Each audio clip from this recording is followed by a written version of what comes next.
नमस्कार दोस्तों, हमारा नाम है अंकुर चौरसिया। आपका इस वीडियो में बहुत बहुत स्वागत है।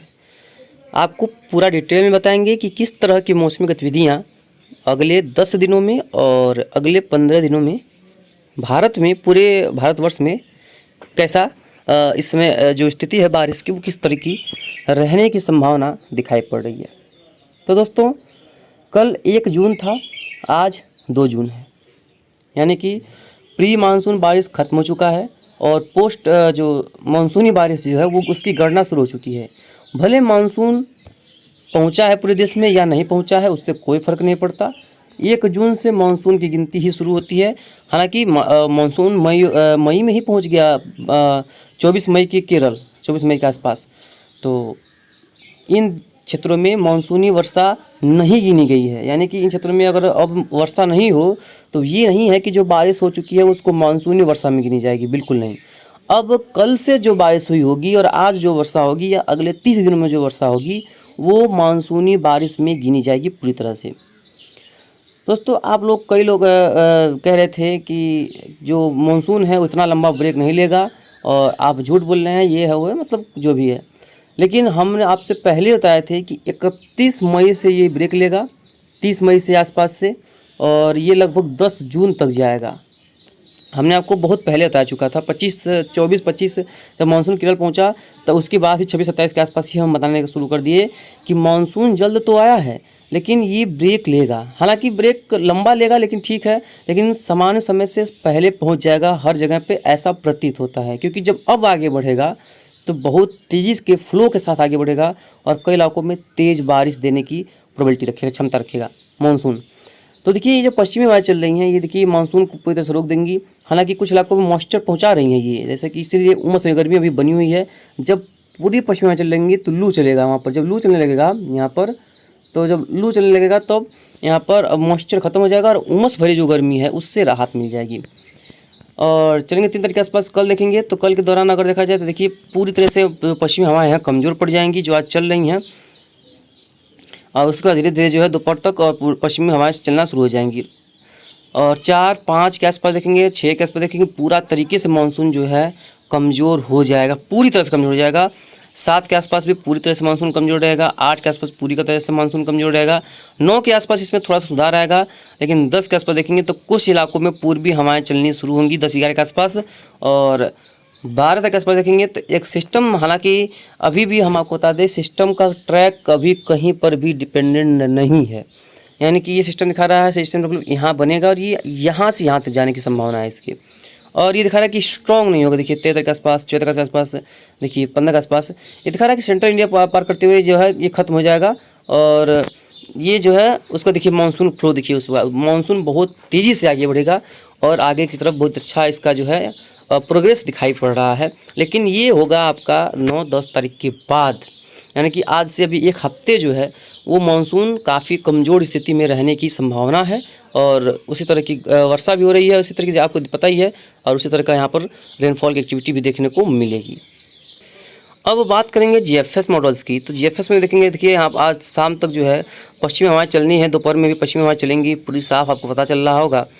3 तारीख के आसपास देखिए पूरी तरह से पश्चिमी हवाओं का प्रभाव रहेगा पूरे देश में।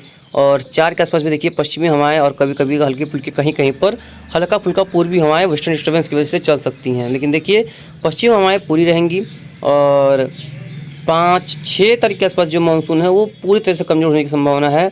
7 और 8 के आसपास देखेंगे तो यहाँ पर भी मानसून जो है पूरी तरह से कमज़ोर होता हुआ नज़र आ रहा है। और ये दिखा रहा है कि 9 तारीख के आसपास यहाँ पर रिवाइवल हो सकता है मानसून का, ये दिखा रहा है जीएफएस। और ये पूर्वी उत्तर प्रदेश और बिहार में मानसून की एंट्री हो सकती है, ऐसा प्रतीत हो रहा है। 10 और 11 के आसपास देखेंगे तो यहाँ पर जो है एक सिस्टम बनने की संभावना है। 11-12 के आसपास देखिए बंगाल की खाड़ी में यहाँ पर एक सिस्टम आपको दिखा रहे हैं, ये देखिए ये सबसे स्ट्रॉन्ग सिस्टम दिखाई पड़ रहा है। और एक साथ 2-2 सिस्टम दिखाई पड़ रहे हैं। देखिए ये अगर इनमें हवाओं का रफ्तार देखा जाए तो ये हवाओं का रफ्तार देखिए 160 किलोमीटर प्रति घंटे की रफ्तार से यहाँ पर जो हवाएं हैं वो चल रही हैं। तो एक चक्रवाती तूफान है जो भारत की ओर आने की संभावना फिलहाल नहीं है। 13 के आसपास सिस्टम आगे बढ़ेगा, 14 के आसपास ये तट को पार करेगा, बांग्लादेश के तट को पार करेगा, पश्चिम बंगाल के, और उसको दिखा रहा है कि ये जो है ये उत्तर प्रदेश की ओर बढ़ने की संभावना है और उत्तरी मध्य प्रदेश की ओर बढ़ने की संभावना है। यानी कि ये दिखा रहा है कि ये यहाँ से यहाँ तक इसका प्रभाव ज़्यादा रहने की संभावना है। और कुछ दिखा रहा है यहाँ हो रहा है, कुछ दिखा रहा है यहाँ, और कुछ सिस्टम दिखा रहा है यहाँ। तो अभी इसका रास्ता बिल्कुल कंफर्मेशन नहीं है। और ये जो सिस्टम आ रहा है, ये वाला आपको दिखा रहे हैं, ये सिस्टम ये बंगाल खाड़ी में प्रवेश करेगा 20 जून के आसपास। तो ये एक और सिस्टम बनने की संभावना दिखाई पड़ेगी और स्ट्रॉन्ग सिस्टम में भी देखने को मिल सकता है, ऐसा प्रतीत हो रहा है। हालांकि अभी समय है उसमें, लेकिन इतना कंफर्म है कि अभी जो सिस्टम को लोग ट्रैक बता रहे हैं कि वो सेंट्रल इंडिया में यहाँ से यहाँ तक जाएगा और यहाँ से यहाँ तक जाएगा, तो ठीक है, जाने के चांसेस पूरे हैं और यहाँ से यहाँ तक जाएगा। लेकिन अभी फ़िलहाल इसमें कोई कंफर्मेशन नहीं है। देखिए, इसके यहाँ से यहाँ जाने के चांसेस भी लगभग इस समय 30% है। यहाँ से यहाँ जाने के चांसेस यहाँ पर लगभग इसके 50% है। और यहाँ से यहाँ जाने की संभावना इसकी भी लगभग 20% है। अब देखते हैं इसमें कौन सा जो है कौन सा ट्रैक चुनते हैं। हालांकि समय समय पे बदलाव होता रहता है। सेंट्रल इंडिया में जाने के इसके ज़्यादा चांस हैं। ऐसा नहीं है कि ये उत्तर में या दक्षिण में नहीं खिसक सकता, क्योंकि मानसून पूरे देश में नहीं पहुँचा है। तो जहाँ पर पश्चिमी हवाओं का प्रभाव रहेगा, जैसे देखिए यहाँ पर देखेंगे तो यहाँ पर देखिए पश्चिमी हवा का भी बहुत तेज ज़्यादा प्रभाव है। इसी वजह से सिस्टम आगे तो नहीं जाएगा। राजस्थान गुजरात की ओर जाने की प्रोबेबिलिटी कम दिखाई पड़ रही है। बाकी कहीं भी जाने की संभावना है। बाकी उसके बारे में हम आपको लगातार आगे अपडेट करेंगे कि कहाँ पर जाने की इसकी प्रोबेबिलिटी ज़्यादा है और कहाँ पर जाने की इसकी प्रोबेबिलिटी कम दिखाई पड़ रही है। तो वैसे तो वेस्टर्न डिस्टर्बेंस की वजह से भी अगले 2 दिनों के दौरान देश के कई इलाकों में वर्षा की संभावना है। राजस्थान वगैरह में वर्षा होगी और पंजाब, हरियाणा, दिल्ली, उत्तर प्रदेश वगैरह, बिहार वगैरह में भी बारिश देखी जा सकती है।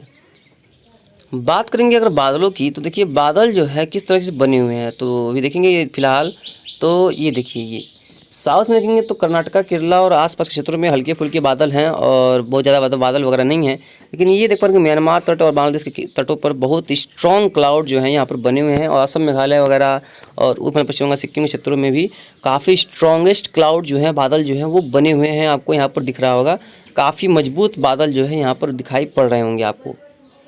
और यहीं देखेंगे ये उत्तर क्षेत्र में, जैसे कि पूर्वी राजस्थान हो गया, गुजरात का क्षेत्र हो गया और पश्चिमी उत्तर प्रदेश, पूर्वी उत्तर प्रदेश वगैरह में भी हल्के बादल हैं। और इन वजह से कहीं कहीं पर वर्षा हो रही है। जैसे यहाँ पर कहीं कहीं आपको बिजली चमकती नजर आ रही है ना, यहाँ पर वर्षा हो रही है।